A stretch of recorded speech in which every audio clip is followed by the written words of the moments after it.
Okay, so this is going to be the best DMR in Call of Duty Warzone. Now, this thing did get a little patch, so it's not as good as it used to be, but I found a way to make it pretty good again. It's not like as good, but it's still really good. Also, the reason I'm in the Cold War multiplayer screen instead of at the actual Warzone is because Warzone looks bad, and it only shows you like a bar. It doesn't tell you the actual percentage things are going up and down.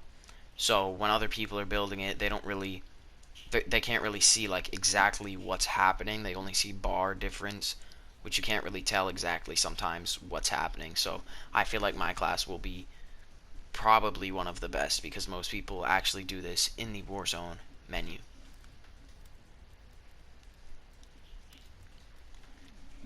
So first, the Optic, the I don't know how to say that, axial arms 3 times.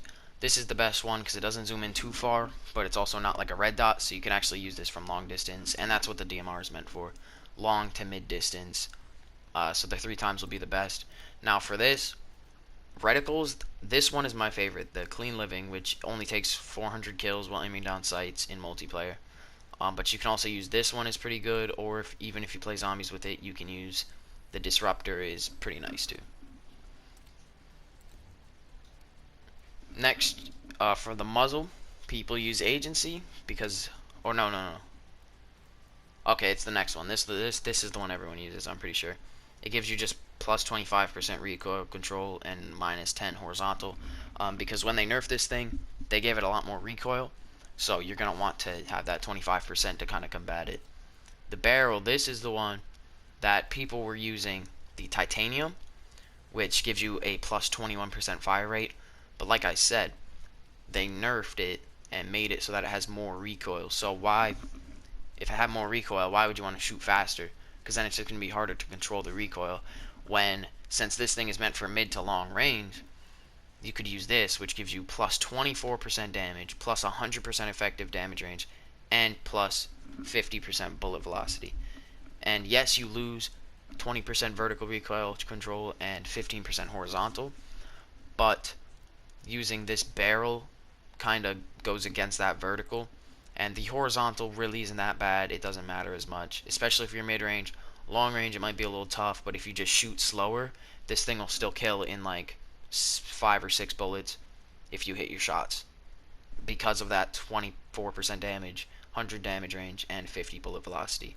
So if you're building this to be close range, you can use the titanium just for the faster fire rate, but I would recommend this one overall for Warzone. Next up, you're not going to need a body. Underbarrel, the Field Agent foregrip, will give you plus 10% vertical recoil control and plus 40% horizontal recoil control. Now, this 40% horizontal will, kind of go against this minus 15% horizontal and the minus 10, so it'll actually fully go against that, and the vertical recoil control will just help with more vertical, so this thing's going to be pretty solid. You're not going to have that much recoil, and you only lose shooting move speed, but like I said, it's mid to long distance. You don't really need to move that much unless you're getting sniped at, of course. Magazine, this is another one I skipped. People went with the 30 rounds, but you get 20 rounds anyways, and you're not really going to need to use 20 rounds all at once without reloading if you hit your shots. So as long as you're hitting your shots, you shouldn't have to actually use this. If you still feel like using it just in case, go for it. But in my opinion, you don't really need 30 rounds because you have 20. If it was like 15, yeah, maybe, but 20 is enough, especially if you're using it mid to long distance. So instead of a magazine, I put a handle in, and I just went with the SARS or the SASR jungle grip. I'm just gonna call it SASR. Because it gives you plus 20 aimed on sight time and plus 80 flinch resistance. It only takes away 12 sprint to fire time, which isn't a big deal. Because yet again, I'll say it again, bro. If you're using it mid to long distance, right, and other people are shooting back at you, you're gonna want to have that 80% flinch resistance, so that if they're hitting you, you're not gonna be missing your shots because of flinch. So like these other ones, you'll get 90%, but then you'll lose 15 sprint to fire time and 15 shooting movement speed. So I just went with this one, which, yeah, 3% is not a big difference for sprint to fire, but I also don't want to lose that movement speed, and it's only plus 10% flinch resistance. So this will be the best one for that, for those mid to long distance fights where you can easily just, have good recoil, not have any flinch, so you're going to be able to shoot them a lot better.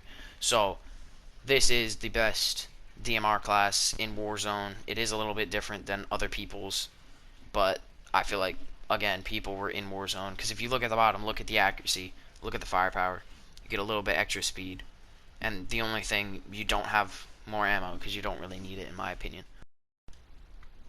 So if you like this video, or if you'd like to see me cover things like Cold War zombies, glitches, and strategies, more guns in the future for Warzone and zombies, or even tune into some of my live streams, then consider dropping a like, subscribing, and turning on notifications, because I'll be posting a lot more videos in the future. See ya. Hit it from the back, look back at me, I like that. She's so naughty for that.